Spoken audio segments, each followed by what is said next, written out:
myself correctly. Can you guys hear me? I hope everybody can hear me. I hope everyone can hear me out. What's going on? Let me get the live chat up for everybody. Happy Friday's Eve here.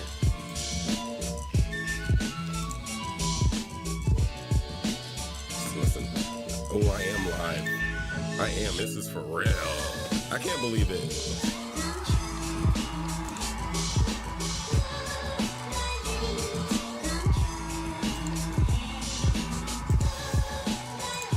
Yo, Rob, what's good, buddy?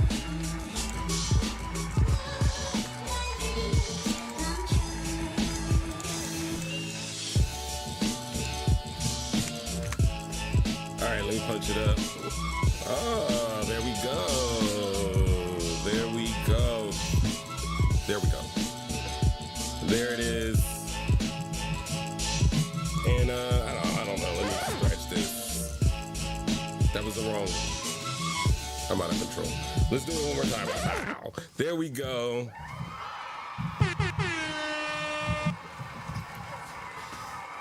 I'm having camera issues.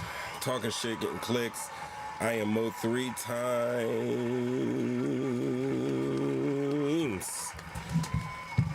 And you already know. Maybe you don't. And if you don't, it's the We episodes live. Yep. Sure is. It sure is. Yeah. Mainline's in the building. One up for Mainline. I could have sworn I seen Mainline in the, he was on the merch store today. He was at the merch store. And, got some things. Shout outs to you. I appreciate it. I don't want to, throw the business out there, but I did notice that you did get a little logo sweatshirt. I hope you're buying that for a little person. Yeah, kind of have that issue on Sherry. There's one on there that says adult, so hopefully, everything's good. But if not, let me know. We'll get it right for you. Hola, familia. Oh, that's right. Talking Getting USA. Use coupon code BOAT20. Don't mind my cams. My green screen is out of whack. I don't know. Like 5 minutes before this show started, it decided it wanted to go crazy. But as always, we roll with these punches. All right. Okay. All right. Okay, all right. You know what? Let me just tell you what we got for you today. All right. Tonight on the We Live, we are diving deep into one central theme, which is basically the misuse of power. I mean, not just the misuse of power, but also the consequences. I mean, from the Federal Reserve cutting rates. We're going to get there. Let's keep it cheering. Let's keep it cheery. Yeah, from the feds dropping rates with the rate cuts, which will affect millions, to the shocking arrest of Sean Diddy Combs. Wasn't really shocking, though. And then for the alleged exploitation and blackmail, and even Israel's attacks on Hezbollah using explosive devices. Walkie-talkies, pagers. They're out there. They're using pagers out there in these streets. And Israel had, it's not official, but we'll talk about it. We'll talk about that. Anyway, when those in control misuse their influence, stop cheering. I'm talking seriously. Like when people that are in control misuse their influence, it's always the people like you and I that are, Thursday night watching, talking shit, getting clicks. We are the ones that pay the price. So let's break it all down. We're going to connect some dots. I also got some videos of some things that there's things that I send to myself, like I see it. And then some things I put, like I post on my stories and stuff, like crazy things. Like if you guys follow me, my personal account and my Talking Shit Getting Clicks Potter's account on Instagram. But if you follow these, you will know. Is there a reason? What, is doors open? Did I leave this open? All right. It's crazy. They got the bikes out tonight. We got the doors open because it's lovely. But yeah, I got stuff that I send to myself, right? And I send this stuff to myself because I want to share it with you. And a lot of times I don't get to share it with you because I be talking too much. But this is what I am going to attempt to do tonight. I'm going to get you out of here so we can watch these Thursday night football. We can prepare for our real Friday because today's a official whistle, unofficial Friday. And then you know, I'll open up some call lines and get up with you guys because it's the we episodes and it can't be we without you. So, one more horn, a little bit more applause. And I think we can get into this, guys. One more time, let me tell you what. The channel is Talking Shit Getting Clicks. We're on YouTube right now. That is definitely... Yo, but one of the first things that I really wanted to talk about this evening is the feds. I want to talk about the feds. I do. I really do. And the reason why I want to talk about the feds is because I think you know why. I think you know why. All right? I think you know why. But you know what? I also got a little, a guest? I'm not a guest. Are you a guest? Oh, well, hell. There you go. Ev Love is in the building. She's going to be assistant reading out comments because she told me, she's like, yo, you don't ever catch on the comments. You're always late and respond to the comments. And it's the we episodes. And you talking all the time. She said these things and I said, you know what? I got mad because it was an ego. And then I was like, you right. Come help me. Right? That's a Jedi mind trick. I've been trying to get in her. I can't control it. I can't.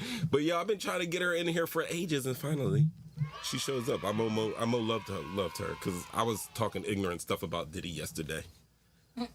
Yeah, I really was. I was talking real ignorant about, I was trying to defend Diddy.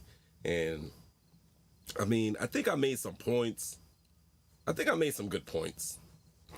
But she was there just to temper that ignorance because honestly, I was. She allowed me, her presence allowed me to say a little bit of extra things. Like, love, you understand what I'm saying? Like, you being there to kind of corral me in helped out. Here's the show right here. I just had to go watch the show from last night. Well, this is live, but this was yesterday's. This one here. I don't know. Now I'm pointing. This one I'm circling right here with the Moment Love episode 3. Yes.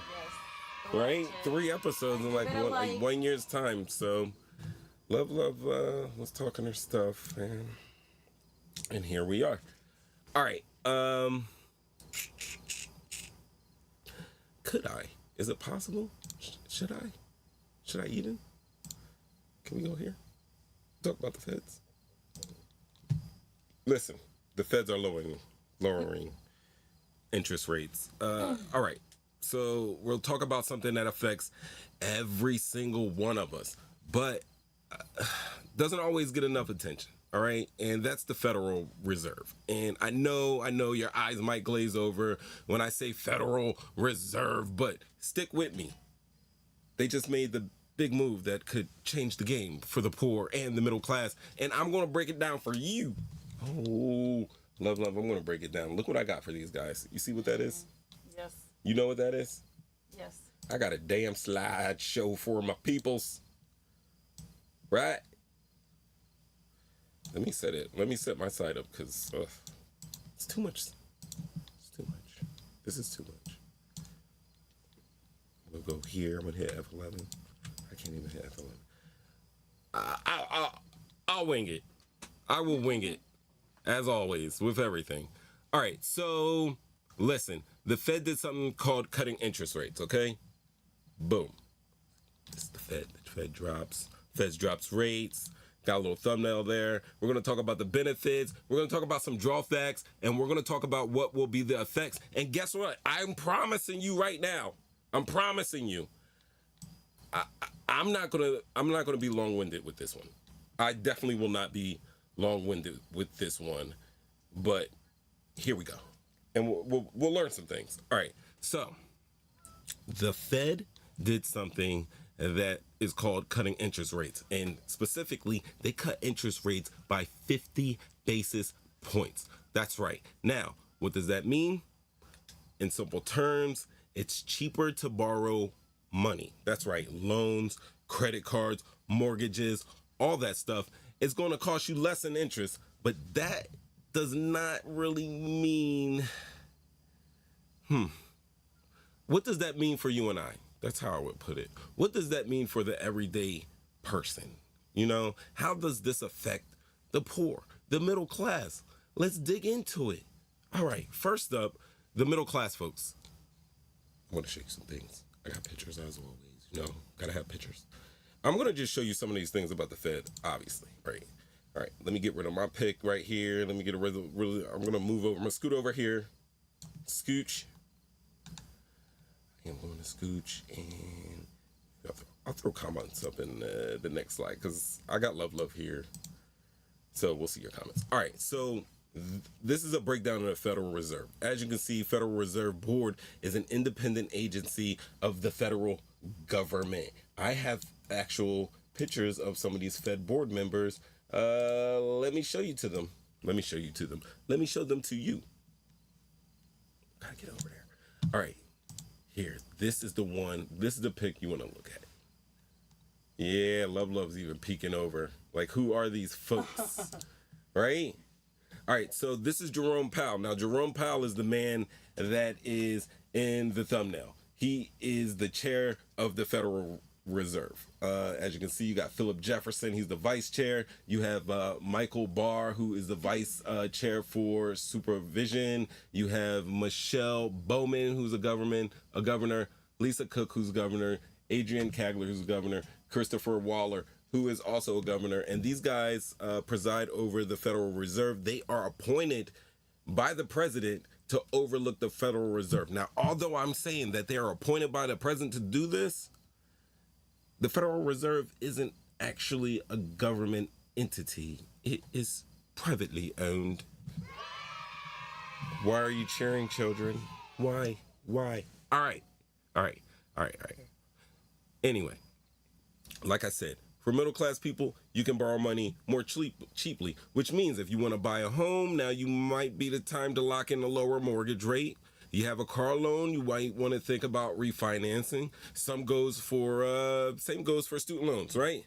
I mean, the point is, if you're smart about it, you could end up with a little bit more money in your pocket every month just from paying less interest on stuff you already owe. Now, how does this affect the poor? We're going to talk about that. But before we talk about that, we just talked a little bit about the Federal Reserve. We talked about the Reserve Board. All right, now, hold on. Let me get in there. Now, the Fed is comprised of a government-appointed central board and 12 regional banks. Now, I just showed you guys the board, and the central banks are all throughout America. Let me bring that up for you. I'm going to show you something. This is crazy. All right. Now, here's the Federal Reserve, and it's 12 in America. It's 12 of them in America. Look at them. They're located in Boston, New York, Philadelphia, Cleveland, Richmond, Atlanta, Chicago, St. Louis, Minneapolis, Kansas City, Dallas, and San Francisco. Now, if you take out a dollar bill, you got a 5, a 10, a 20 on you. You know, if you got a $20 bill, throw your hands up. Rest in peace. But what I'm saying to you is each of those dollars may have a different letter and number designation. And this is something, remember we went to Peloton in New York and we were talking to the lady. She was in like the little scooter, hover around scooter, and she was like, yo, this is my 1000th ride. And then she was telling us about the Federal Reserve. She had actually worked for the Federal Reserve. She was like, yo, I'm going to tell you. And she told me, I pulled out a bill and she was like, all right, this bill is from this place. It's from, I guess, Dallas or whatever. And I will show you the Dallas Federal Reserve. Or I was going to try to. Here we go. I got you. Here's the building right here. Right? That's the Federal Reserve building. That's where they get In Dallas, all the money, up in Dallas. Now, they have a nomenclature to them, and I was Googling, like, all right, Federal Reserve, Dallas.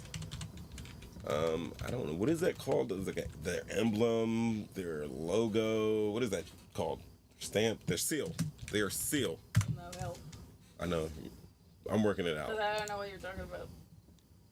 Right here. See how this says K11, your money's marked? Those numbers go from 1 through 12, right? So, and then you have the A through L, and it's just telling you from which bank your money's getting printed from. So that's an interesting thing I found out about the Federal Reserve. However, you know what I mean? What people who are struggling when we're talking how this affects the poor is that folks who are just trying to keep their head above water, you get lower rates, which can also help here, especially if you're in credit card debt. I mean, you could end up paying less in interest, which gives you some breathing room to tackle that debt. You know, pay the biggest debt down and snowball that debt. But the problem is that the poor might not feel these changes as quickly as people who are doing a little bit better, because it's hard to take advantage of these interest rates if your credit isn't great. So you want to work on getting your credit great so you can take care of getting these interest rates. Like, personally, worked on a credit when we found our house. The rates were low. This was right before COVID. The rates were stupid low, lower than they are now. They're rolling them down. They're still not as low as they could be. But also, I heard, and this is jumping off track, but still in the same stadium. Yo, they said that they're probably going to drop these interest rates 2 more times. So you're going to have a little bit of time, work on your credit, and then by the time I'm done doing this, I'll tell you how, with a little bit of stuff that you can do with your money. So if your credit's not great, getting a loan is still going to be tough, no matter how low the Fed sets the rate. All right. So how do you take advantage of these lower rates? Well, I got some tips. Listen up. Listen up to me. Listen to me. All right, so tip number 1, you want to focus on paying off your high interest debt.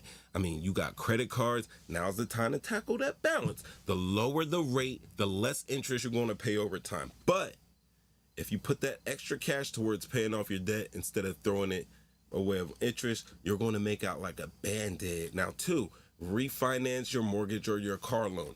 Let me give you a disclaimer. I am not a financial advisor. I have had to balance like $50 and wait for a Friday.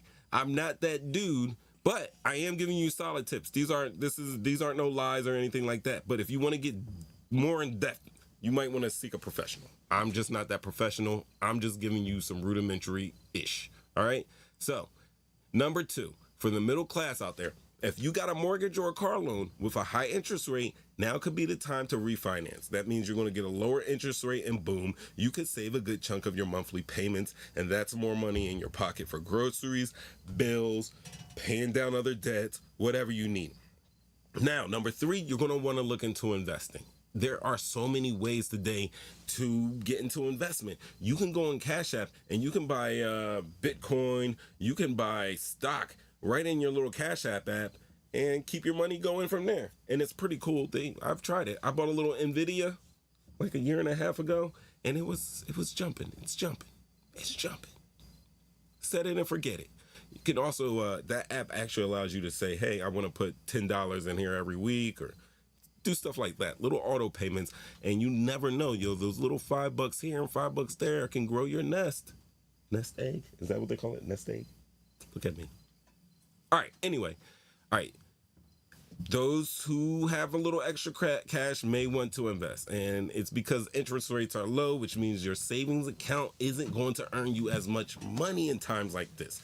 Interest rates being low overall is a good thing, but it's really not good for savings accounts, and most people put their money in a savings account. So you might want to think about investing that money, so people start looking at other places to put your money. I mean, stocks, real estate, you name it, but be careful. Don't jump into something and don't jump into an investment without doing your homework first. Now, 4, and this is number 4, but should be number 1 to me. Build an emergency fund.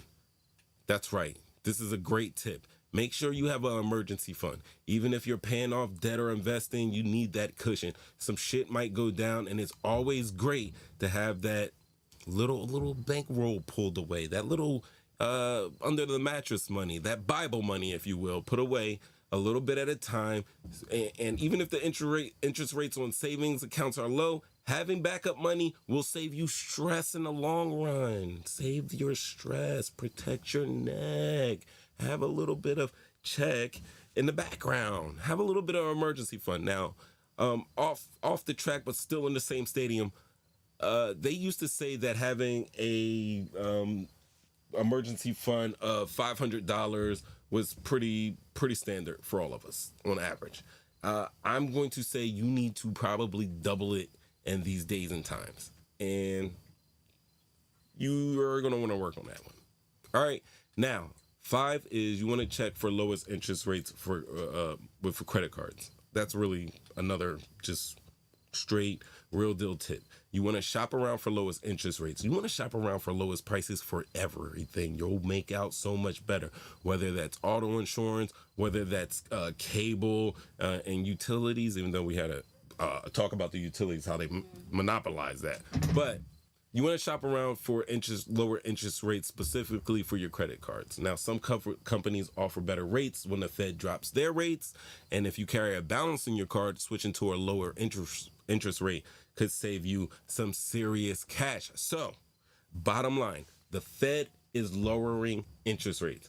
And that can be a good thing if you know how to use it to your advantage. Whether you're paying off debt, whether you're refinancing your mortgage or thinking about making an investment, this is the time to get smart with your money. And if you're struggling, don't get discouraged. Focus on paying down the debt little by little. Look into community assistance programs and start small steps towards building credit and financial stability. That's right. I would love to hear from you guys in the chat. How's the chat doing? I mean, what are y'all doing about these rates cuts? You just going and going and going. You got all this information to tell. Here we go. So, David said, hold on to your wallets. Hold on to your wallets. And then Will said, and start a recession. I don't know at what point he said that. You don't know. And start a recession. I don't know, maybe lower rates. I don't know. I don't know what you said. Was it a weird comment to you? No, I don't know. I wasn't. I don't remember what you were. Just interrupt me. I don't know. We'll figure this out. We'll get this mojo said, going. Buy more baby oil. Buy more baby oil. Oh man. Okay. Angara said that's number one. Saving money. I can't control that. I don't understand. I mean, this makes me very sad. A dollar saved is a dollar earned. Yeah. That's what happened. You wouldn't let me get a word in there. I'm sorry. I mean, I'm just used to doing this show by myself, having you in here. About this topic. Oh yeah. Who is it? I got my money on my mind, my mind on my money on my mind. Damn it. Finances are right. Finances are. You gotta have that cash. You gotta have some cash. You gotta have a little dough. You gotta have a little dough. Just a little dough. I can do voices all day. Really, seriously. All right, guys. Still coming up, we got Puff Daddy. We're going to do Puff Daddy talk. I'm definitely open to hello to phone lines for this. All right, we just talked about the Feds dropping the rates. We want to talk a little bit about Israel right now. Is that even fair of me to blame this on Israel? Or, I mean, they kind of admitted it, that they started this attack on on Hezbollah. Love. The Israelis attacked Hezbollah. I didn't even read the news today. I've worked my butt off today, so I didn't even have a chance to really watch the news. I mean, I'm sorry. I'm sorry that this is what happened to you. Yeah, me too. I mean, it's not fair. I think you should be rich and I shouldn't have to work, but here we are. Oh, here we are. But here we are. Oh, wow. I mean, honestly, it's 2024 and you're an independent woman. You're highly educated. Like, why can't you hold it down and just take care of everything? Oh. That doesn't sound right to you? I mean, if I have to, if I must. If you have to, like, you should want to now. You're just as good as a man, right? Well, you're a very traditional man, so what's the problem, mister? Am I really traditional? You are. No, I'm not. I'm with the times. When it comes, I'm with the times. When it comes to a lot of stuff, you're very, very traditional. On a Saturday, I like to get in the passenger seat. I like to throw my feet up on the dash. I like you to go get me some coffees. Drive me get coffee. Right? You know I don't like driving. So. You don't like driving, but I like being driven around. I bet you do, but no. You know what I mean? Oh, I guess we're done this conversation now. Because I ain't driving you around. You're not driving me around? Yeah. No, you know how I feel about it. I'm very traditional. She be driving me around. Every time I'm in a passenger seat, I'm going to send a selfie. Driving her husband. I'm going to send a selfie. Her husband should be driving the wife. Sorry. Not sorry. Why? Because I don't like the way he looks. We're about to start a whole nother show right now because now it's just saying that now what you're talking about is gender roles. And a gender role that has been assigned to a man from the beginning of time since the automobile was invented was the man would drive the woman. Right? Mm-hmm. And that's a gender role, right? Yeah. So are you saying that you're okay with some gender roles and not other gender roles, or are you only okay with gender roles that benefit you? That's correct, yes. Shit. No, it's not about gender roles or not. It's about what works for you. What works for your relationship. What works for you and your relationship, right? Right. I don't care about what everybody else is doing. That's a smart answer. I like that. Yeah, David said you were headed for the couch. Yeah, that sounds like she is still allowed to sleep in the bed this evening. That's what that is. That is all mine. We already had this conversation. I ain't going to no couch. Like I said, you better scoot over there and just be mad. You be pissed off at me, but you better scoot over. Yep, that's it. Because I ain't sleeping on the couch. Who does that? Call in 313-825-5557. If you're a dude and you've been sent to the couch and you absolutely positively went, let me talk to you for a second.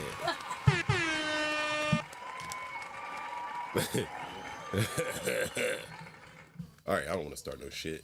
I just want to talk about Hezbollah. That's all I want to talk about. Now, explain to the people what Kiss Me Through the Phone is. Oh, all right. So it was my stupid attempt at humor through what I would call a chaotic and traumatic situation for the Hezbollahs and the Israelis. Is that Hezbollah? Is that right? It doesn't sound right, but whatever. We're gonna make it. We're gonna make it right. It's Thursday, guys. You guys already know. All right. So basically, what happened is we're not gonna talk about the feds dropping their rates. We're still talking about. You know what? I had a whole slideshow for my peeps for these interest rates, and I didn't even go to it. I was so excited about the info. All right. So basically, we're gonna dive into some shocking development in Israel.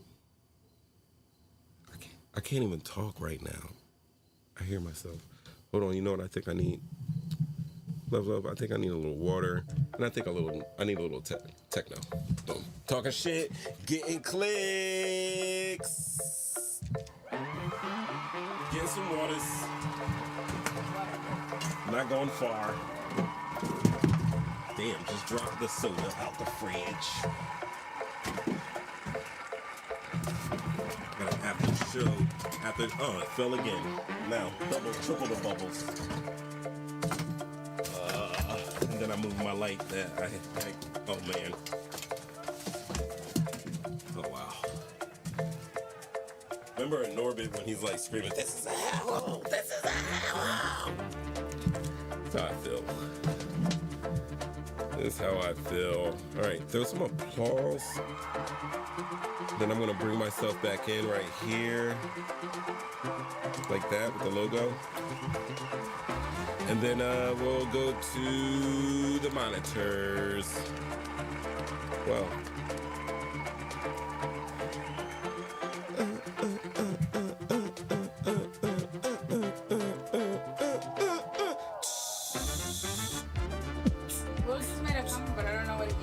What'd he say? Look at the chat.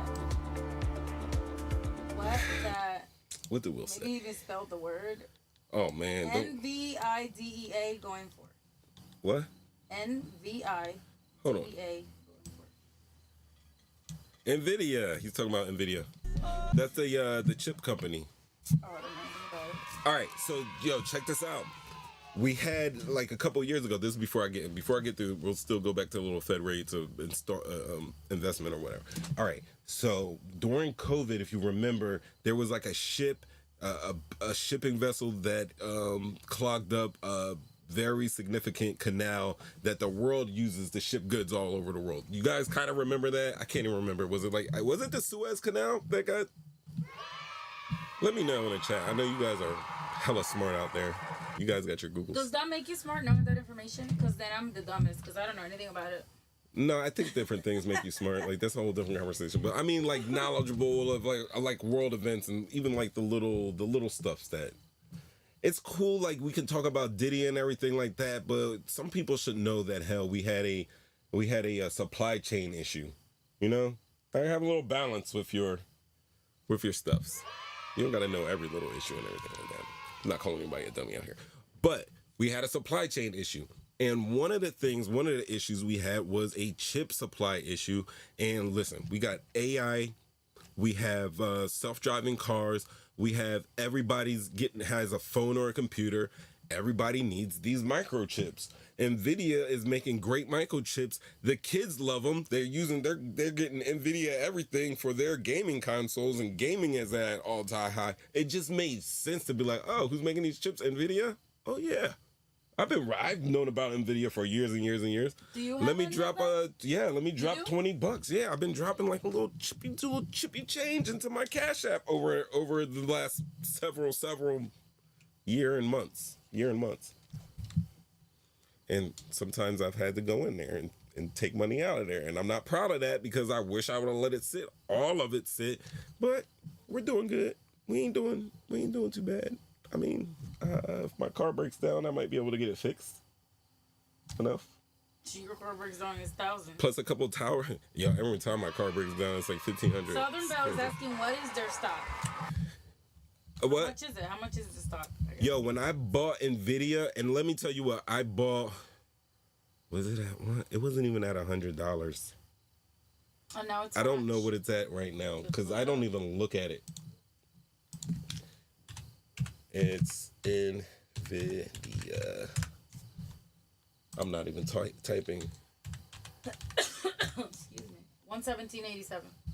Yeah, it was like 122 the other day. I think I reached the high of 144. It's on 117 today.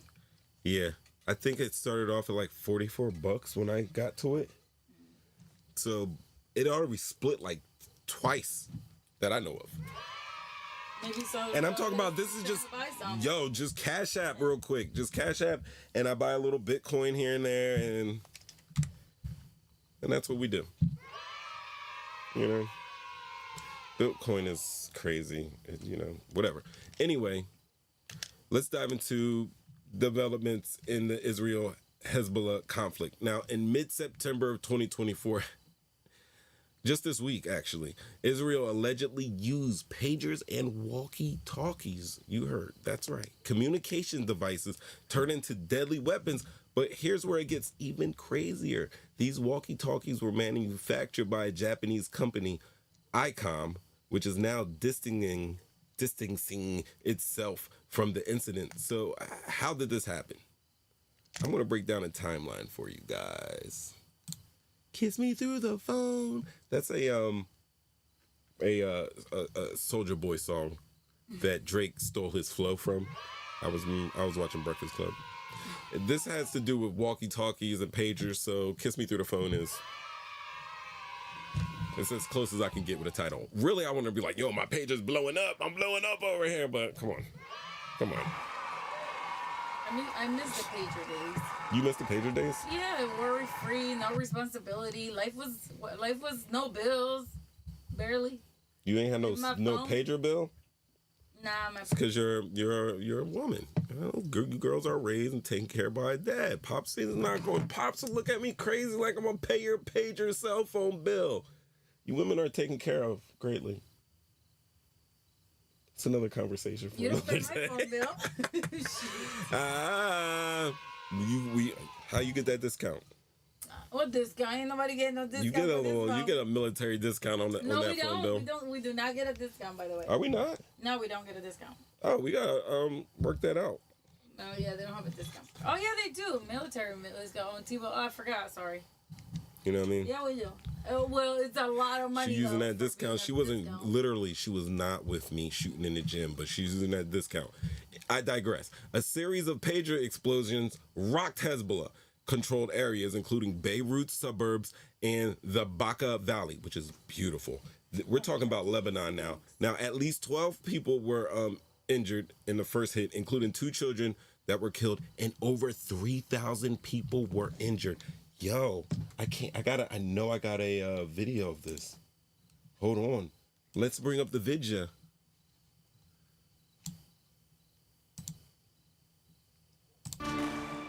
At least 12 people are dead, thousands hurt after pagers in Lebanon started exploding. Hezbollah is blaming Israel for the unprecedented attacks, and they vowed revenge. Initial reports suggest the beepers were filled with explosives before they were imported into Lebanon. American officials pointed to a Taiwanese supplier, but they say the beepers were made by a Hungary-based licensing partner. The ex-head of research at Israel's Foreign Intelligence Agency says the attacks could be a warning of something bigger.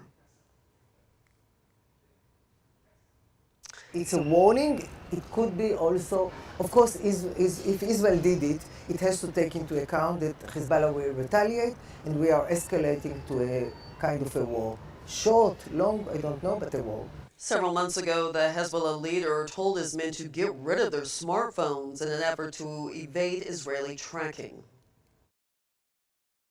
At least. That's crazy. That's nuts, because he said he kind of knew that it was going to go down, love, that they were going to stash these. Listen, my phone's dying. All right, so this is Yoshiki Inomoto. He is the big guy at ICOM. All right, so first and foremost, the first things that started exploding were the pagers. Second things were the walkie-talkies. This guy is Yoshiki Inomoto, and he was like, listen, this had nothing to do with us. Now, people are speculating that this is the way that the explosives got in the devices. That they said that either explosives were implanted in the devices during the manufacturing process, right? Or sometime on its shipping route, the packages were kind of hijacked, configured with the explosives, and then sent back and then sent on through to be delivered to the waiting recipients of the boom booms. Yoshiki is saying that, listen, this couldn't have been done during manufacturing. Most of those phones that are blowing up over there are over 10 years old, which goes along with what many news agencies have been reporting, saying that the paging devices and some of those walkie-talkies that he's holding in the thumbnail there, they were being shipped from Taiwan out to people in Lebanon to be given out to Hezbollah operatives, and they were hijacked leaving Taiwan, and then the packages were sent on, and they had little small explosive devices inside these phones, right where the batteries were housed. I didn't even know that these things still existed. What? These like Pagers walkie-talkies and pagers? yeah. Oh, yeah. Pagers. Doctors still use pagers, and the walkie-talkies are, they're always used.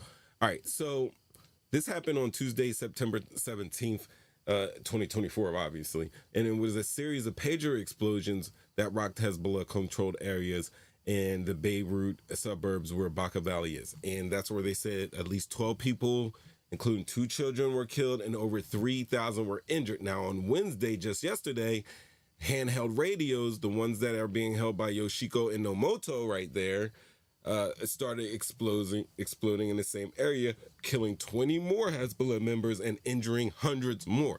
Now they're saying these attacks were clearly coordinated and the devices were remotely detonated, disrupting Hezbollah's internal communications and causing chaos. These guys mainly communicate with these walkie-talkies and use these pagers to stay out the radar, and now they are afraid to use one of their resources. So this is all right. Anyway, we're going to ask, how did Israel pull it off? Because we're assuming that Israel did it.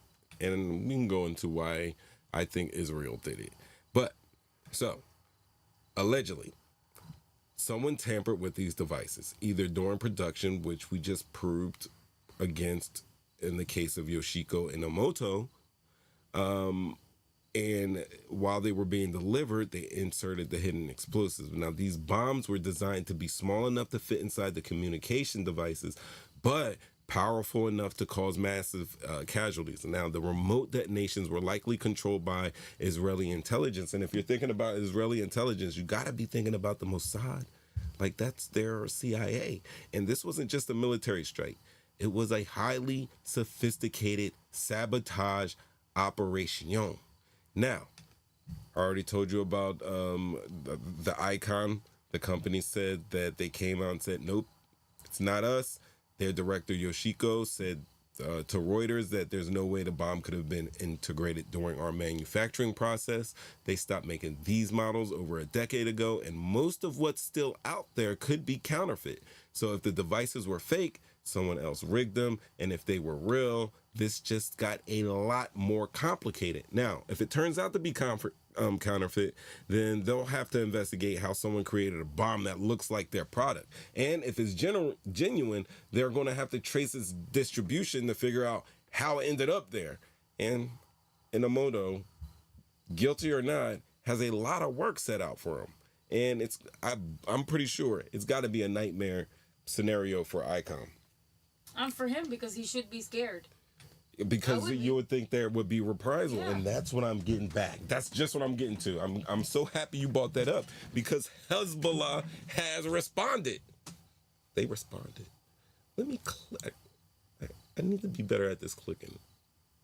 It's called talking shit, getting clicks, and I can't even click. All right, so let's look at these devices real quick before I give you the response from Hezbollah. All right, this is the ICOM. As you can see, this thing looks old, and this is the actual, as you can see by this piece right here, this is ICOM. That's actually this piece right here. You can see those little different dots here. This could have been a counterfeit device, or it could have just been a different version of this. But this device, I went forward, and this is the pager right here. And this is, you can get these, you can order these. These are AR-924 rugged pagers. These are ruggedized pagers, and they're probably pretty good in the desert.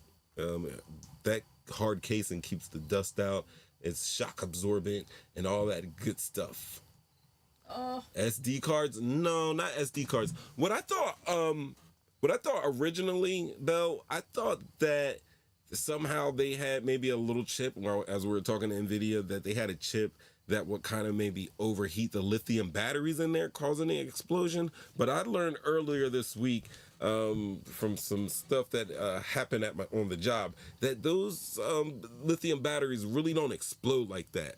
Like, they will explode and combust, but they really more or less catch fires. That's why when you see people who have those vapes, the cheap vapes in their pockets, their pants aren't really exploding. Everything's really just catching fire in there. So lithium battery wouldn't cause that explosion. But we have found out that, like, these people have honestly put some type of explosives in there. So, listen, we got to talk about Hezbollah's response. And this is Hassan Nasrallah, right? And he's the leader of Hamas. Pardon me. He's the leader of Hezbollah. And he said, well, listen, Hezbollah is not going to sit quietly. Their leader, Hassan, said he came out strong saying Israel crossed a red line, and he's calling the attacks an act of war. Hezbollah has promised retaliation, and things are heating up in that region, and we could be looking at some serious escalation some very serious escalation. Insanely serious escalation. I'm sorry, but I don't believe ICOM. You don't think ICOM? You don't believe ICOM? I don't, because I feel like they were probably intentionally sent that way. You think that ICOM was in on it? Like, they were sent explosives, and then ICOM employees who work on these took some of these products off the line, and we're talking about quite possibly hundreds or thousands of these products, put explosives in there, and then shipped them off.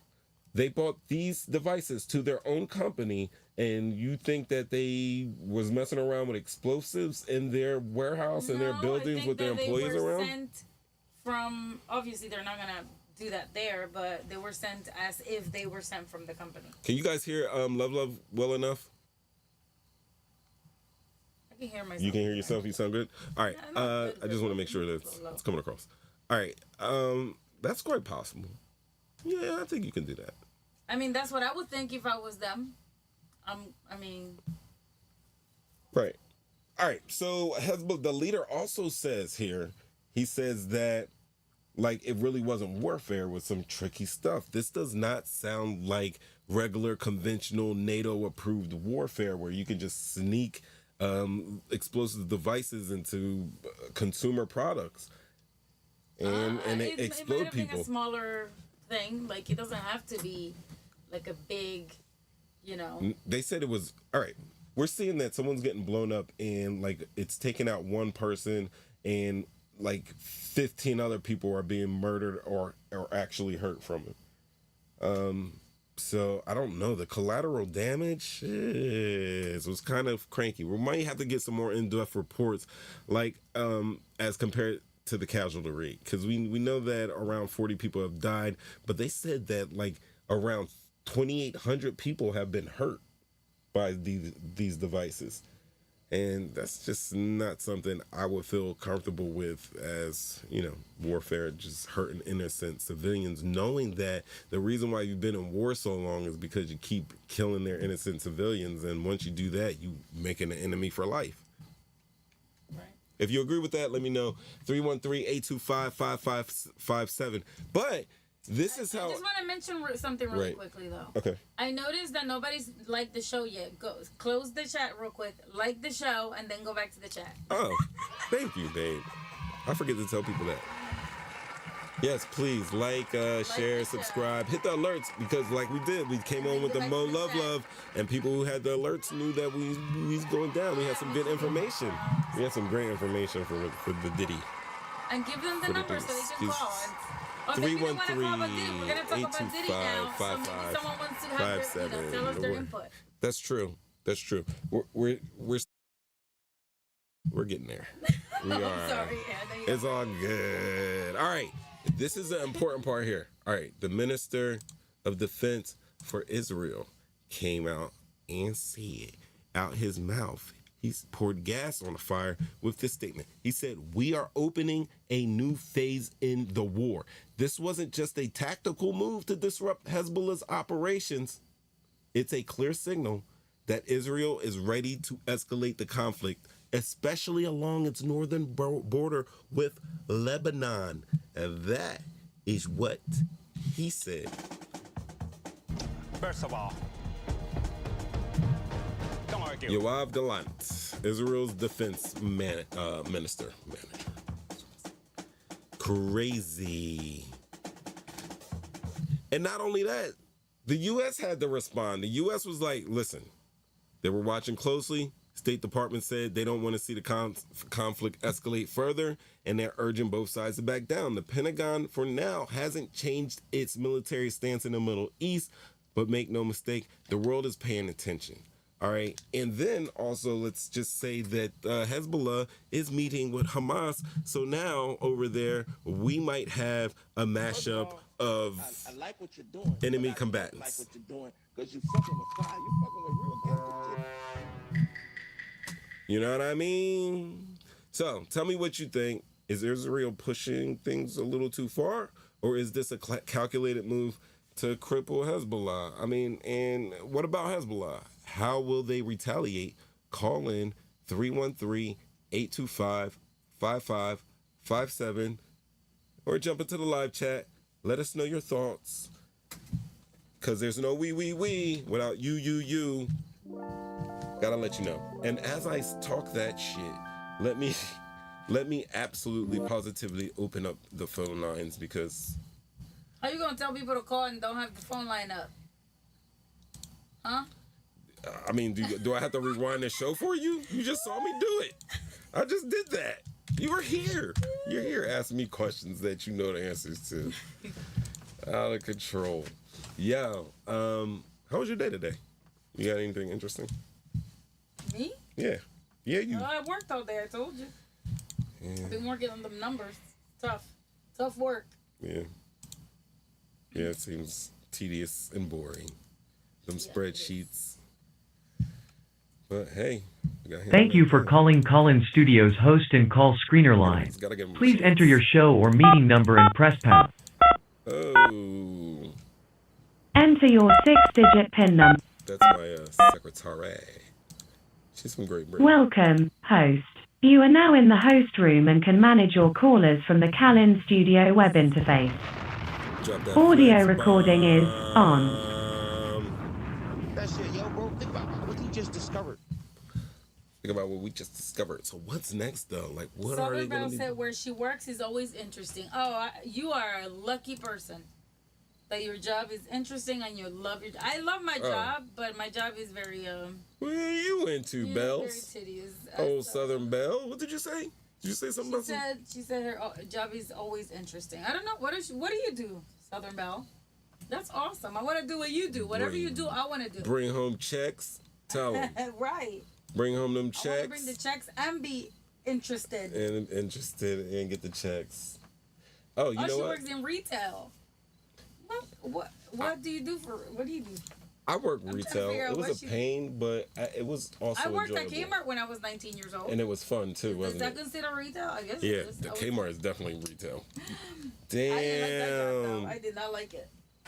I worked at Sears in the kids section. You did. Yep. Oh, you know what? Let me show you this video from Elon Musk.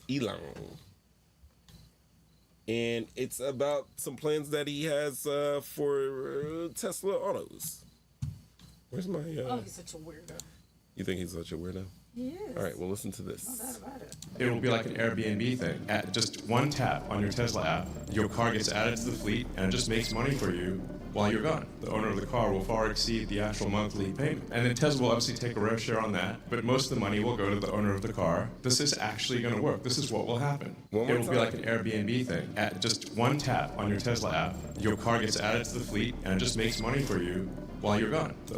So what basically Elon is saying is that, hell, you got a Tesla, you drove home, you're home now, you're about to go to sleep, and you got 8-10 hours before you got to go to work. What you do is you hit a little button on your app and pimp your own Tesla ride off as its own automatic Uber. Right? First of all, insane, right? Hold on. Don't argue. Groovy. Groovy? Do you think it's groovy? He said it's just going to be like an Airbnb for your car. Airbnbs make money. That's what I know. But also there's something about Airbnbs that just drive me crazy. Check this out. You guys have a party here or something? I guess we got a little carried away. Yeah, hello? Hello, what's going on?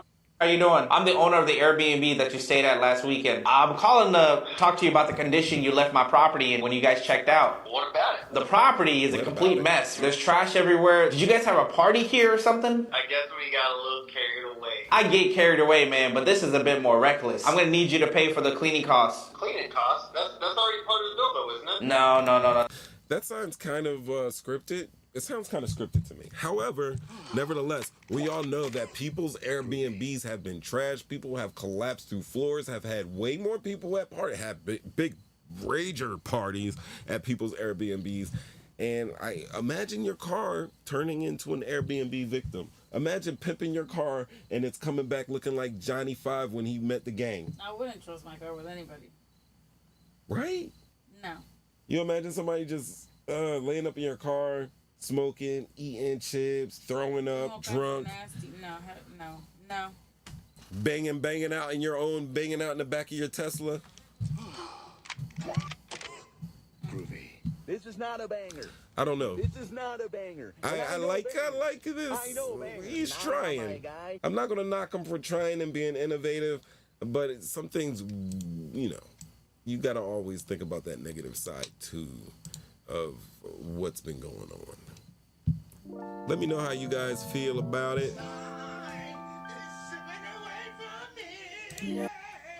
We episodes, no we without you.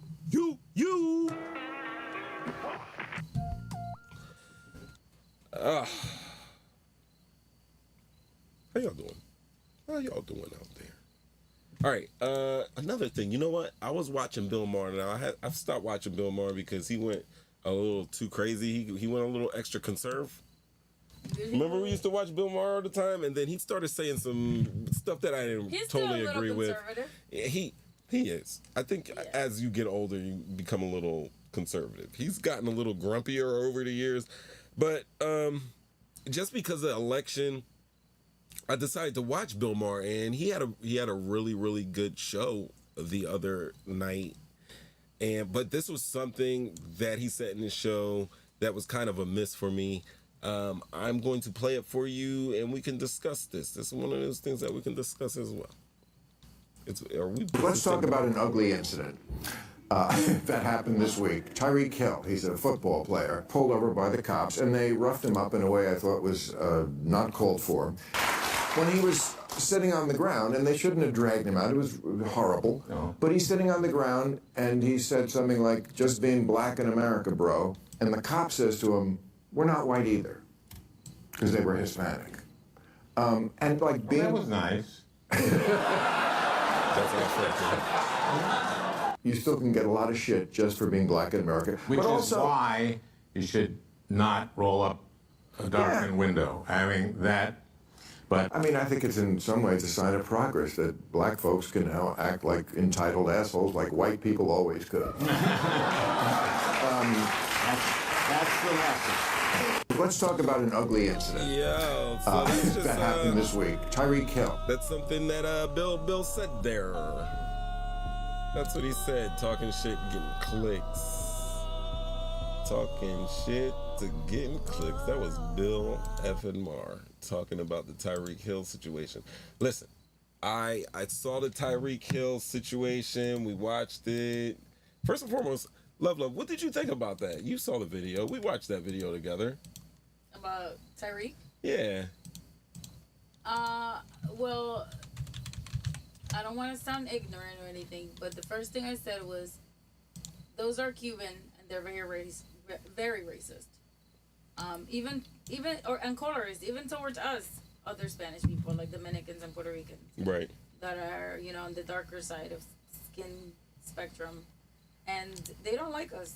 What if I wasn't Tyreek Hill? Lord knows. Obviously, he's a black man, and I don't want to make it about race, but I'm not surprised. What if I wasn't They Tyreek? were acting crazy? Well, and this is how Tyreek Hill, even before Bill Maher even said anything, I think he should have checked how Tyreek Hill had responded to. Well, she this mentions whole that thing. on the show. She tells him his guest tells him. And this is what he said. Which what if I wasn't agree. Tyreek He Hill? shouldn't Lord have. knows, like, He shouldn't what have. that I guy know he made an would excuse did. for it. And he had his reasoning. You can't hear, but let me play this video real quick. Okay. Then you can. What if I wasn't Tyreek Hill? Lord knows, like, what that guy or guys would have did. You feel me? And I was just making sure that, I was doing what my uncle always told me to do whenever you in a situation like that. Just listen. Put your hands on the steering wheel. Just listen. So it happened so fast that it caught me off guard. You feel me? Because I'm like, dang, they really doing this. Why Now, like I think Al Franklin did have a point, because when I was watching the video, I said, like, honestly, like the police could have just been more protect and serve than I'm laying down the law and this is our shit. You know what I mean? That's how they kind of came in. Like they were kind of like, to me, one police officer in particular, the one that had the tatted hands, he came in like it was gang, and like I understand why he knocked on his glass extremely rudely, but it's just your customer service. You don't even not customer service. It's just giving information as this is why I'm doing it. As in America, something that sets Americans apart from the rest of the world is that we need a why. We need a why. If you can tell us why you're doing this, then more than likely, as long as it makes sense, you're not gonna have a problem. They'll be like, oh, okay, I get that. So if he could have been like, sir, please roll your window down, or even when he knocked on Rude and Tyreek came back like, you're knocking on my shit like you're crazy, like you're knocking on my window like the cops. He could have been like, listen, sir, you have tinted out windows. I can't see in there. For my safety, for your safety, can you please roll the window down? It would have went 100% better than, oh, you want to win out the window, get out the car. Oh, I'm gonna get you out this car, and then manhandling something, and you're looking crazy, and now your job's on the line because of your ego. You know, and then Tyreek's job was on the line for like the first 5 minutes until they got everything cleared up. But I'm pretty sure the organization wasn't happy at that at all. I like how he came up in the press conference and he made his point of things that he could have did better, because I didn't see anybody from Miami Police Department or that motorcycle patrol unit come out and have some type of media event where they were like, hey, these guys could have been better. I mean, they absolutely positively did, like the leadership, but none of those guys that were there, we know why. Well, he got suspended. Well, the police officer got, yeah. And they have one that's supposed to be fired. And the thing about this is that their fraternal order of police, instead of looking to it, anybody who saw that video would have known that one specific one, the guy with that had the tatted hands, he was doing way over. He was going way over to the point that the guys that were with him was kind of like, yo, bro, like back off.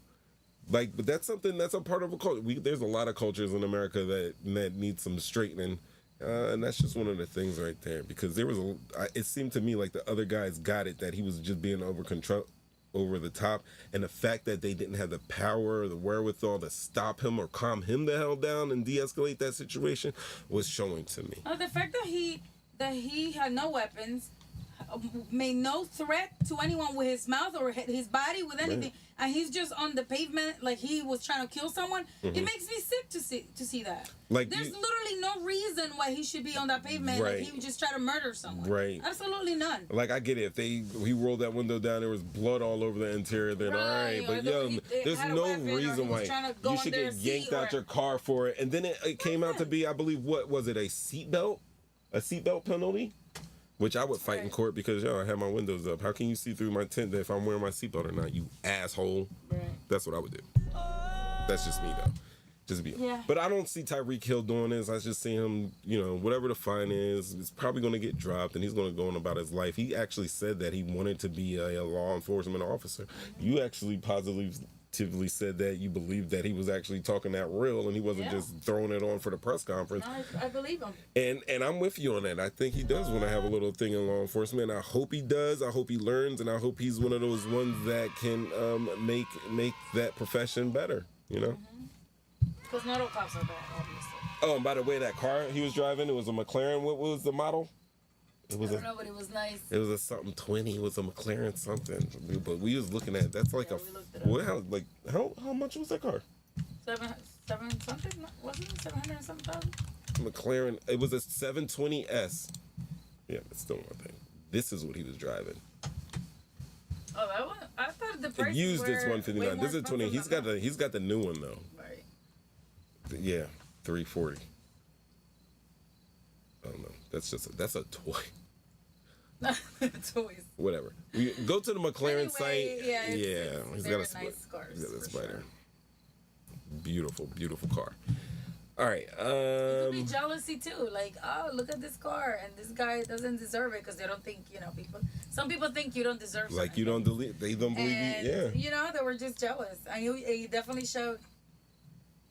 Man. The jealousy. What if I wasn't Tyreek Hill? But yeah, I played that video just to remind Bill Maher that, yo, bro, it ain't sweet out here for us. And Tyreek Hill realized that. I think that he He said no, black people can be. He said black people could be fucking jerk offs basically out to police officers. He's right. He's right.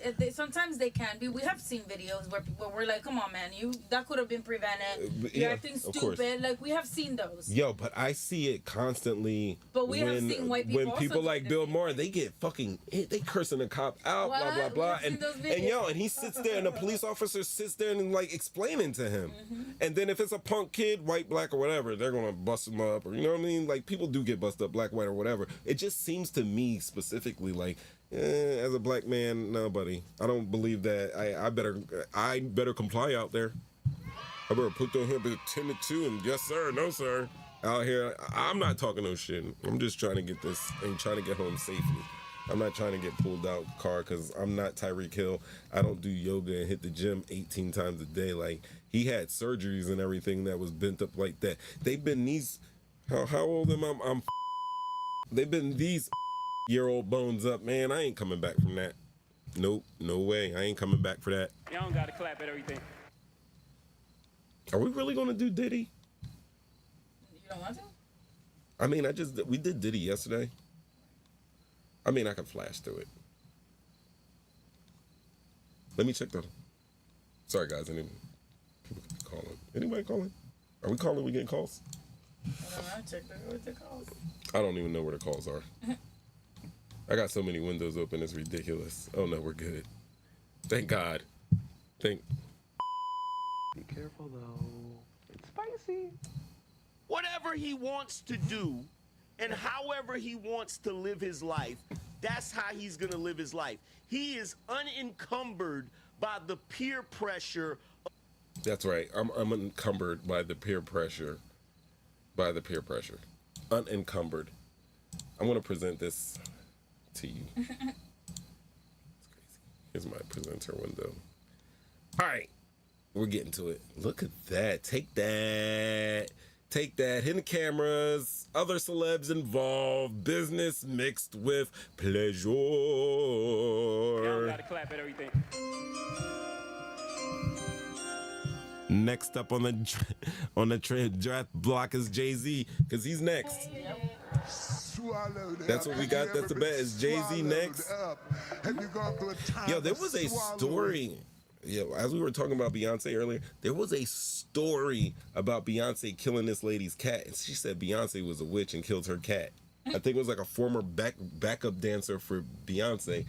I don't know what happened with the case. I didn't look into it too crazily. And it's not because I have love like that for Beyonce or anything, because I'm not part of the Beehive. I am not part of the Beehive.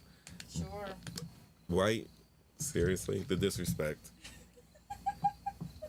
The disrespect is so real. I am not a part of the Beehive. But where's the jam?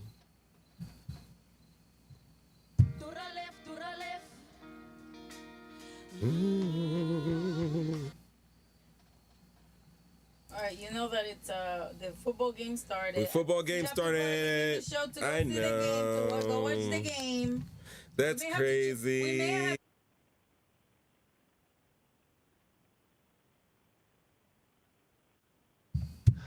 I hope they're reading my lips.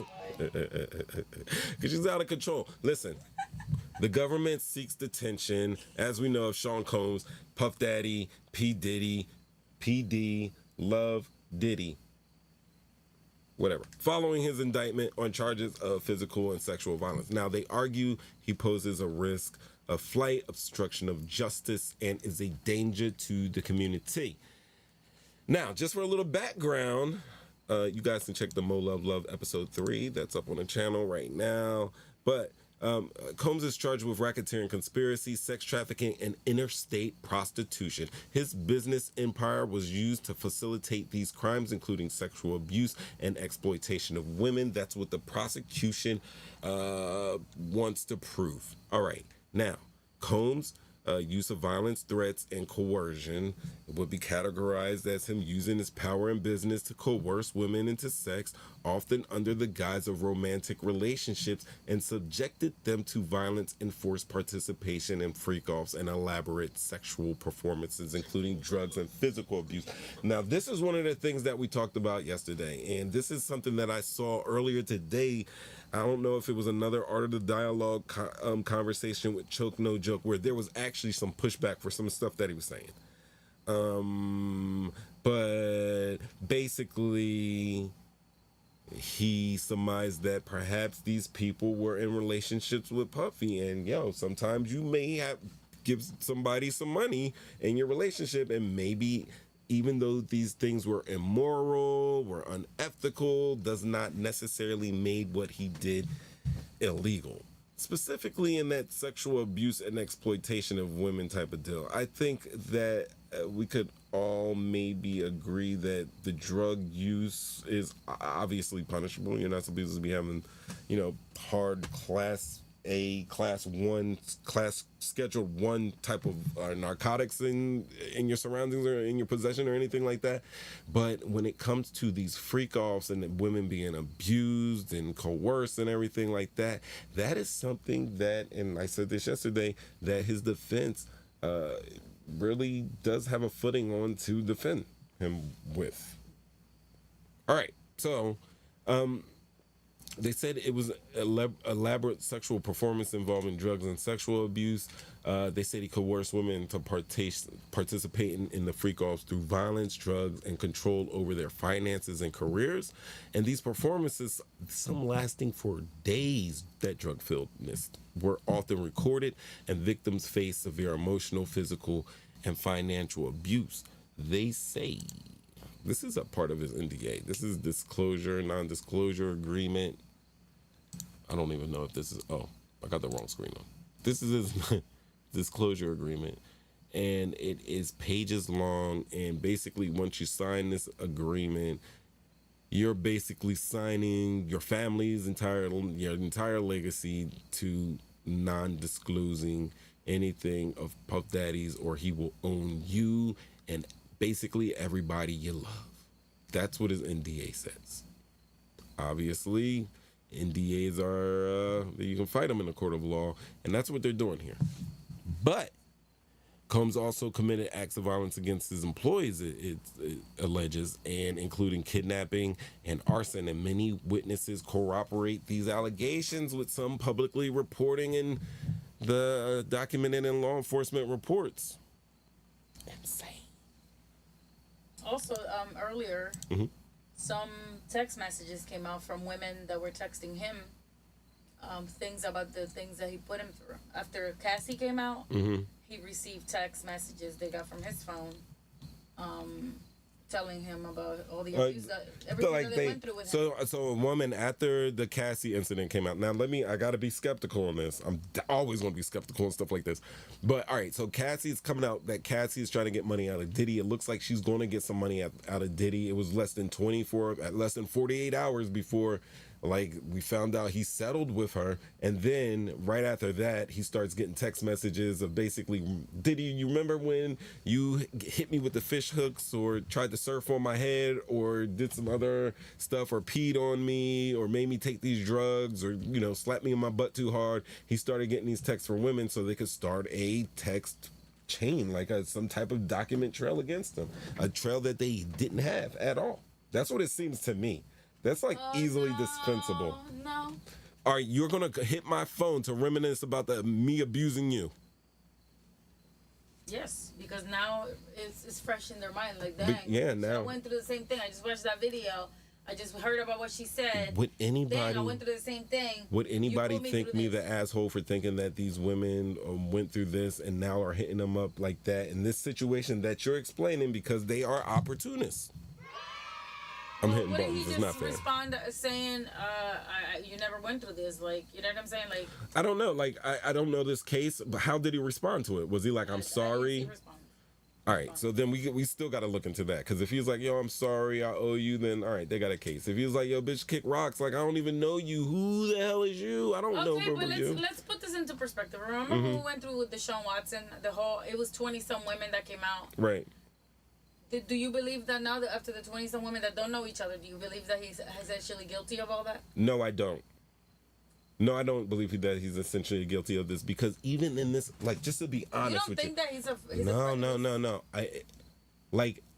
I don't know the whole story, and I'm being very skeptical, because it seems like the new thing here since Bill Cosby is that when anybody's had some allegations, we're going to round up any woman that's been in this MF's vicinity in the last 20, 30 years, and they're all going to come out and say something. And then we're going to get them in his office. We're going to get them on the phone and say, hey, we got this case. If you sign on here, there'll probably be there's going to be a settlement. The more people that you have, the more money you're going to get.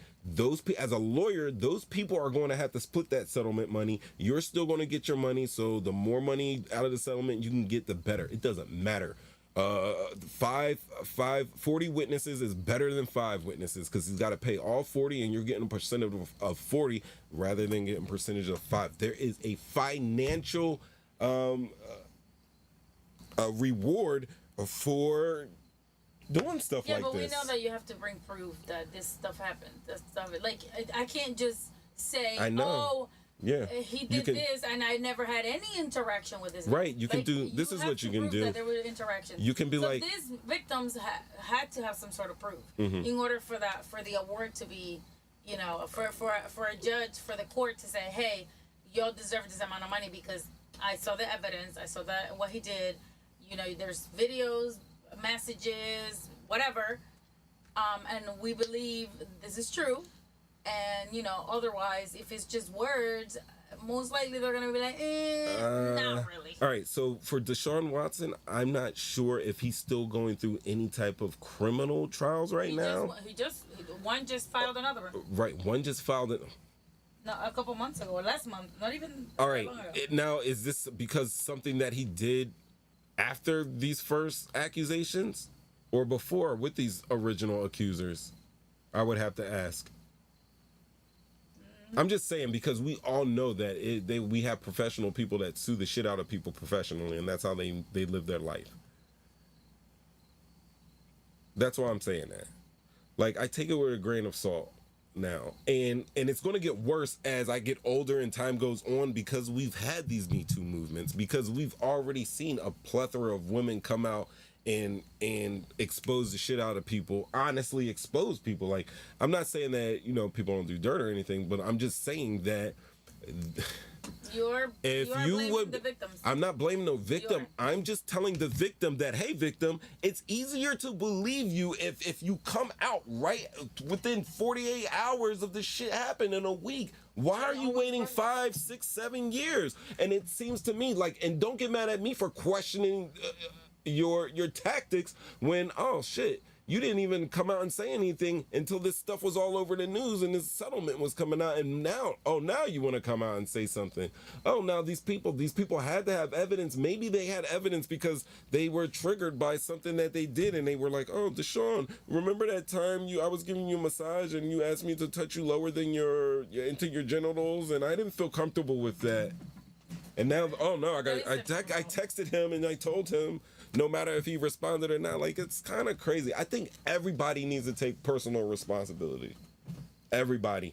I get it. People are bullied. They get scared. They get stuff like that. But I also get that sometimes people are greedy. Sometimes people are just pieces of shit. Sometimes people will go and live that life, and they may not like it. It may not be comfortable to them, but hell, it suits them. And then when they have an opportunity to get more out of that situation by doing less, they go ahead and do it. I am not saying that none of these women are a victim on the Deshaun Watson front or the Puff Daddy front. I'm pretty sure he did some sick shit, and I hope, believe every single one of them. really, he gets what he deserves, really, at the end of the day. But at the same time, come on. After what I saw that he did to Cassie, she wasn't the first person or the last person he did it to, and he was doing a whole bunch of stuff with a lot of women and men. So yes, I believe every single one. Do you feel sorry for Ghislaine Maxwell? No. You don't feel sorry for Ghislaine Maxwell? No. Why? Why is not? She was a facilitator. You don't think Cassie facilitated some of that shit? But she wasn't making money like she was. What do you mean making money? No, at the end of the day, they're living a lifestyle. She was getting money. You don't think Cassie was getting paid in drugs and money and fashion and fame and everything like that? No, I saw how I cannot get into her frame of mind. I would think that she would be scared and she was running away. You've never been an abused woman. You don't know. This is why you're here. You don't know. This is why you're here. She was scared and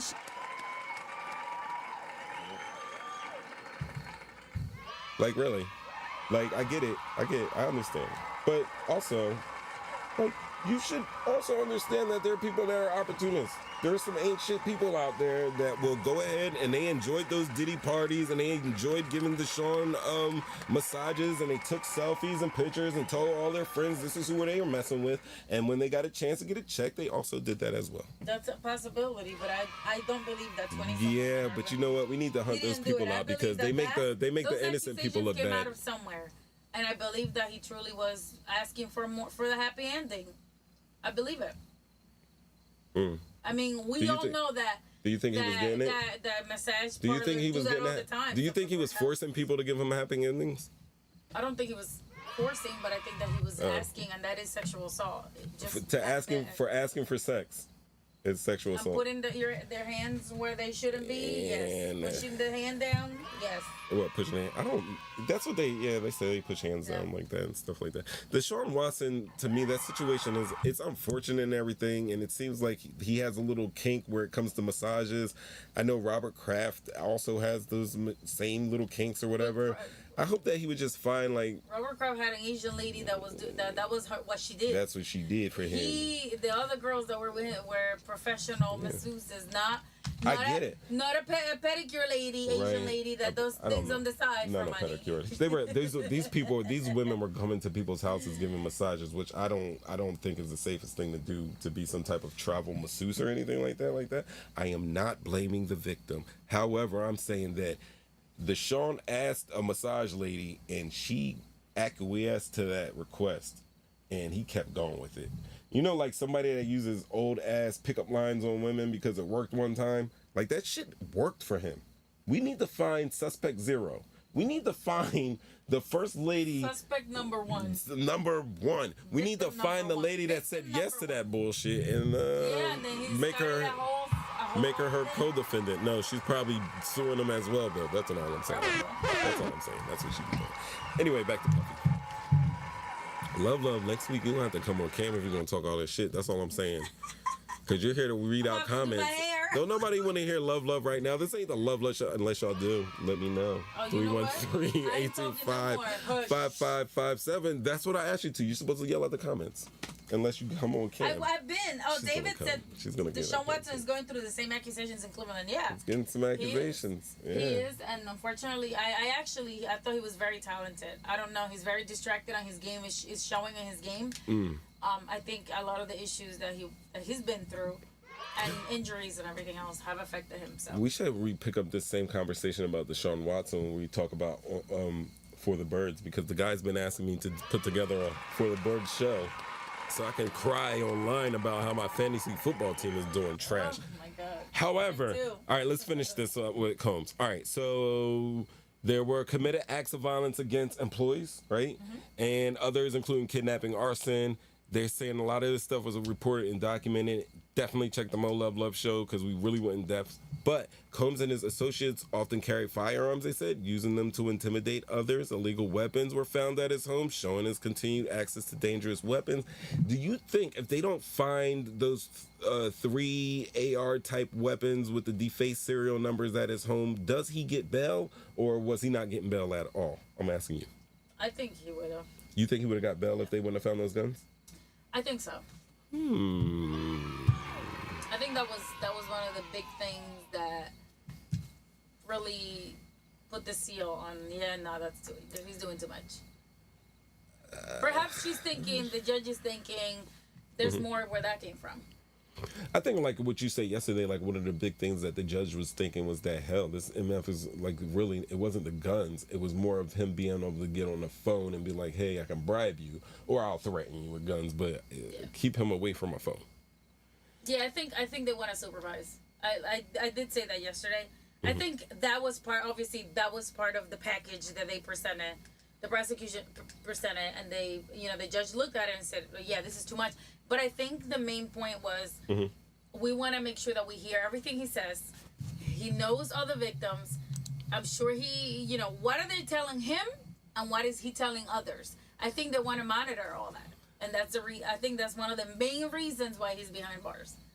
Well, that is one of the points that the government did bring up in an ongoing investigation, that his criminal activities included obstruction of justice and that it was still ongoing.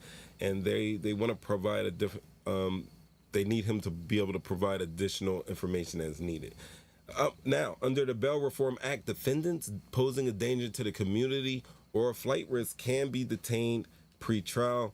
And they said that Combs meets both criteria, and the government argues for his detention based on the seriousness of the charges and the weight of the evidence. Like we said in last night's show, his detainment letter was 16 pages long. His indictment was 14 pages long. They spent a shitload of time ensuring that he did not receive bail. He's already asked for it twice, and twice he has been denied. What's the judge's name?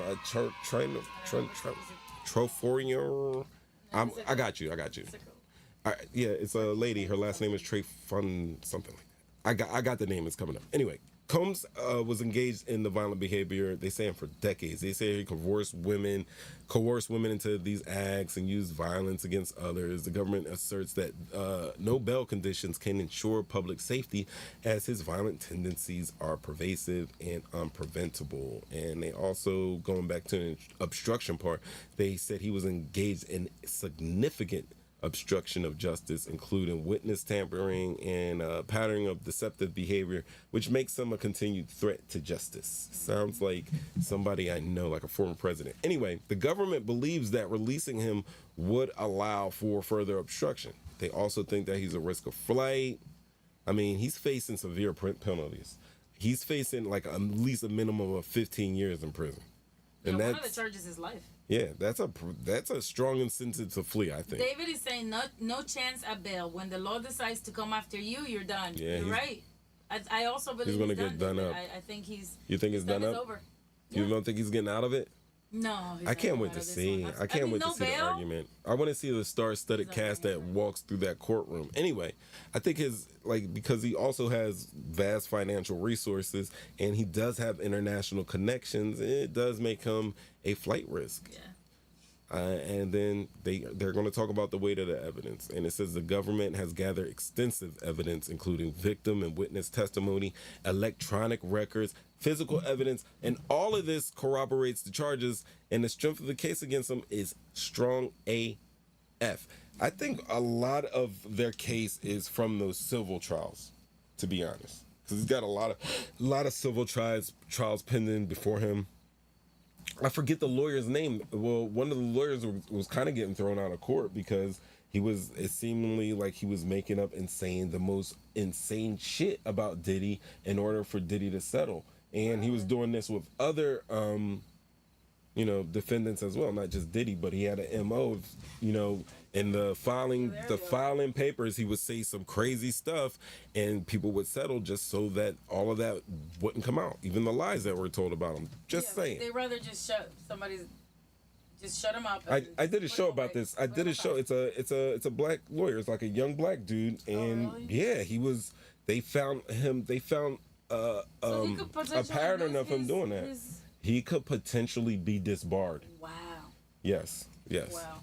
But we can talk about that later. Greed is ugly too. It is. I mean, anyway, they proposed the bail package, which was insufficient. I mean, the defense proposed conditions that included home detention and bond, and they thought it was insufficient to mitigate the risk posed by Combs. I mean, the government argues that these conditions do not adequately address the risk of flight.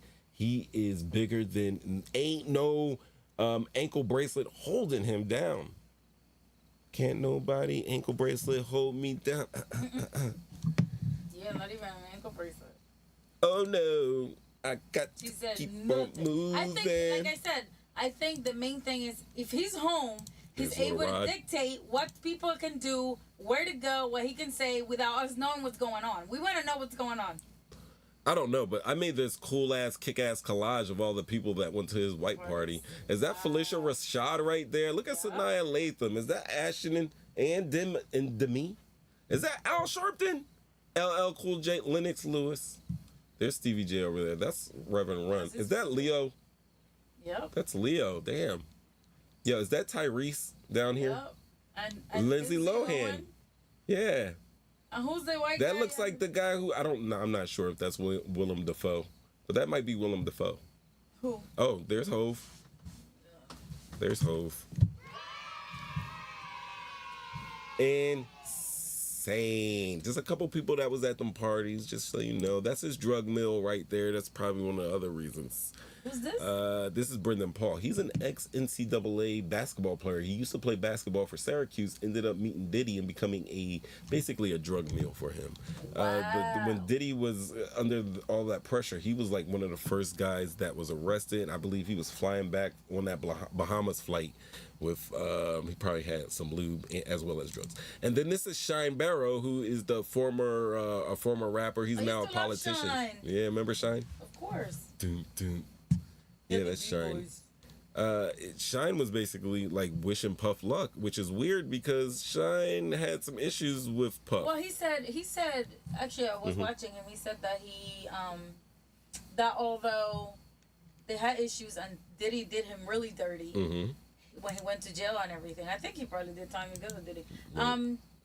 He said that he holds no grudges for him. I think he's in the church though, so I think he changed his life. And he's Orthodox. He had the curls and everything. And he's not really holding grudges, but yeah. I mean, this is the treatment here. This is the company. Like, if you add Diddy, we got a Mount Rushmore of the perv right here. We got Kaz, we got the Weinstein, we got Kells. I mean, we just need what's the guy that directs with the glasses? What's the guy who directed the French guy? Oh God. Freaking, what's his name? Freaking. French. The little guy. Wow. With his daughter? French his daughter? perv director. I know. I just was.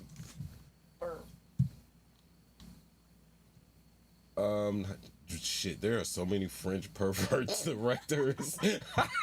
I'm done. Hold on. He directed The Exorcist.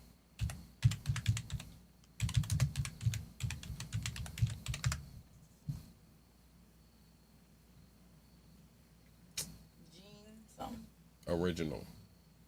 Oh no, this guy, he didn't direct The Exorcist. Oh, he directed Rosemary's Baby. Okay, what's his name? Roman Polanski. Who?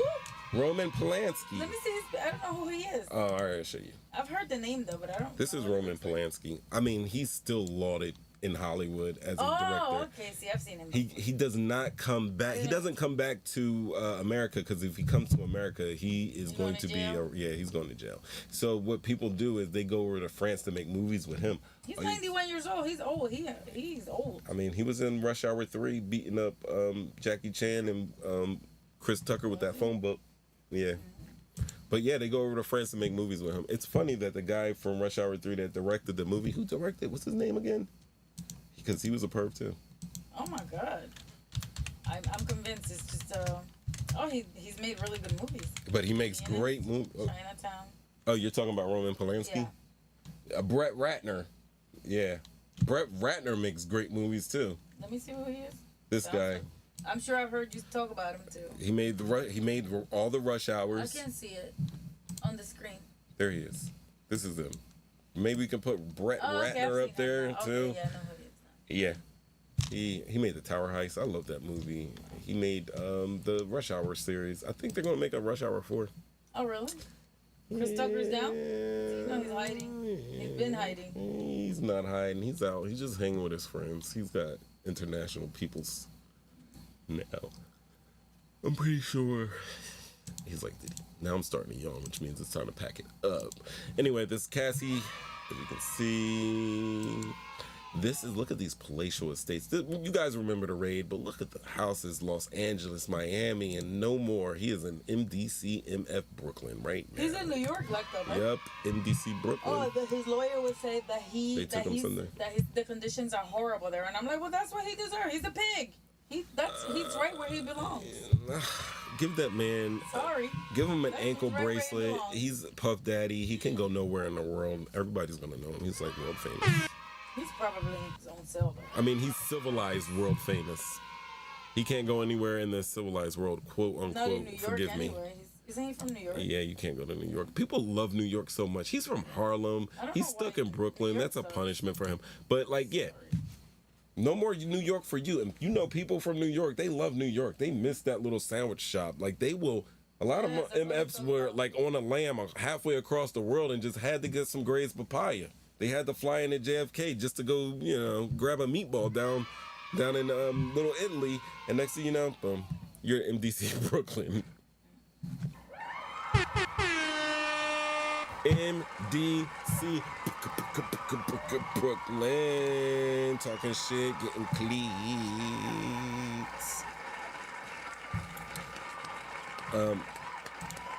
So, ladies and gentlemen, let me keep it a buck with you, okay? Yo, what do you think about that first, Love? What? All this ongoings. We did a lot today. We talked about Fed. We got our vegetables, and we talked about interest rates. I gave some people some good advice. The five keys to getting that guap. We spoke about the ongoings that's going on, which, man, is a prelude to like a pretty big war between Israel and Hezbollah. Hezbollah is trying to talk to Hamas. They trying to come up with they're trying to link up to tag team Israel right now. So we got a crazy war going over east of us. And then we're talking about a Diddy, just a little Diddy update, because we did a show on Mo Love yesterday. Very good show. You guys should go check it out. Go check it out. And thanks everybody for liking this video, this live. Definitely. I appreciate everybody for coming out. Love, thanks for being here. But all I want to say is as we wrap this up, talking shit, getting clicks. As we wrap up, I just want to say, remember the power. All right, we're really talking about power and its misuse, and you just always have to, understand that it leaves a trail of consequences. I mean, whether it's financial decisions that hit the poor the hardest, whether it's celebrities exploiting their status for personal gain, or whether it's nations using force to maintain control, unchecked power can be destructive. I mean, I think we should let this be a reminder to hold those in power accountable. And, I'll let the children sing to that. I will let the applause go to that. And then I'm going to remind you to like, share, subscribe, and visit our website for more content. There's no we without you. Check out talkinggettingusa.com. And I'm going to get back with you soon. You never know when I'm going to get back with you. That's why you got to hit that notifications bell. But I'm going to do it. I'm going to send us out old school. Enjoy that Thursday night football. Enjoy your weekend. Appreciate everybody for coming out. Yeah, go Jets, bro. Yay. Thanks, love. Good show. You gotta come on camera. I look like crap. I mean, well, you don't look like crap, but I mean, and this mic is still live right now, so it's awesome. Yeah, everybody can hear you say you look like crap. Yeah, like you say. Facts are facts. Oh, whatever. Sweatpants, ponytail, no makeup on. That's when you're the prettiest. I hope you don't take that wrong. Oh my God, I want to watch the game. I'm like, come on, babe. I don't want to watch. The Eagles lost. I have no taste for football right now. My appetite. Come on, man. We're gonna come back. It's just a setback, a little setback. We're gonna come back and win this week. No, I think we're gonna be good. We could have won that game. I think they just took two. They hadn't played in so long. They played in Brazil, traveled back. Said, not tonight. We're not showing up tonight. They weren't ready for that one. Oh, I need a shower. Bye. Babe, you be doing too much. I do too much. Let me bring my water, because I love my water. She's gonna get her water. No, I got my water right here. My water. I'm just bringing it inside because I want to take a shower. Go chill. You want to come chill on the bed? Yeah, I'm gonna chill on the bed. Oh my God, my wife is propositioning me on live. It's not live. Oh yeah, I haven't hit stop stream yet. All right, gotta go. I'm getting propositions. It was just chill, actually. It was just chill? Yeah, we're gonna rewind that.